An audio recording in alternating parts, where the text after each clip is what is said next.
Hi, for my final exam presentation, I've decided to talk about the Salem witch trials and specifically focus on the magazine article that we read earlier in the course titled A Brief History of the Salem Witch Trials.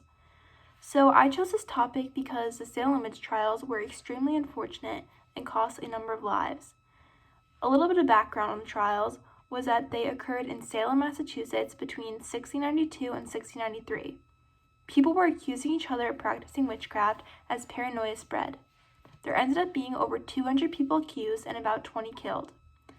As was said in this article titled Witch Hunts and Census Conflicts Becoming a Population in Colonial Massachusetts by Molly Farrell, witch hunts arose in part as a result of the socioeconomic upheaval involved in the development of capitalism. So basically, Salem was struggling because of government issues related to war and resources. Everyone in the colonies already being on edge, so when talks of the devil magic were going around and being in their community, people panicked. As a result, hundreds were accused, mainly women, but after the governor's own wife was accused, the accusations came to a halt. In an article titled The Aftermath of the Salem Witch Trials in Colonial America by Mark Callis, it was stated that it was by far the largest witchcraft hysteria in the history of the English colonies in North America. So now that you know a little bit more about the trials in my presentation, I wanted to focus on how the magazine article, A Brief History of the Salem Witch Trials, and information in it, relates to a problem that we are facing as a society today, which would be the prevalence of cancel culture in social media. So, the New York Post defined cancel culture to be the phenomenon of promoting the canceling of brands, people, shows, and movies due to what some consider to be offensive or problematic remarks or ideologies. Now, I think we can all agree that if a celebrity were to do something that was very problematic or offensive, such as saying a racial slur, then they deserve to be called out for it and make a response to their behavior. However, cancel culture has taken new lengths to the point where a simple accusation about a famous teenager on TikTok can lead to death threats or become career-ending.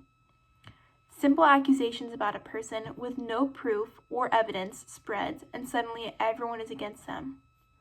The writer of the Smithsonian Magazine article describes the Salem witch trials by saying, "With the seed of paranoia planted, a stream of accusations followed for the next few months. A small suspicion was turned immediately into blame without much thought. And this is where cancel culture and the Salem witch trials align. Another similarity that I noticed between the Salem witch trials and the rise of cancel culture was that at both times, society was chaotic in general. Back then, the chaos that was going on in Massachusetts is similar to the chaos that our society is dealing with issues such as COVID, global warming, etc.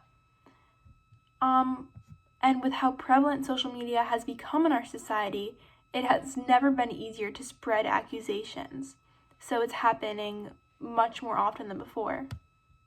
Canceling people has transformed from bringing things to light, like things that people said, and making people own up to their actions or words, and then now to ganging up on people for their beliefs or just rumors about them. Influencers, especially on TikTok, will be so fast to jump on a hate train about others, but then suddenly the hate will be directed towards them, and they'll start to preach that cancel culture is toxic, even though they were the ones that were participating in it. So another quote from the Smithsonian Magazine was, "Governor Phipps, in response to Mather's plea and his own wife being questioned for witchcraft, prohibited further arrests." So when people that they were close to started being accused of witchcraft, they suddenly didn't agree with the trials anymore, similar to cancel culture. I personally feel as though in times of distress, rather than looking for reasons to blame others, we should all focus more on supporting others and lifting others up. We now look back at the Salem witch trials and are saddened by the deaths that were caused. I can imagine a few years from now people regretting that the things that they message celebrities behind a screen.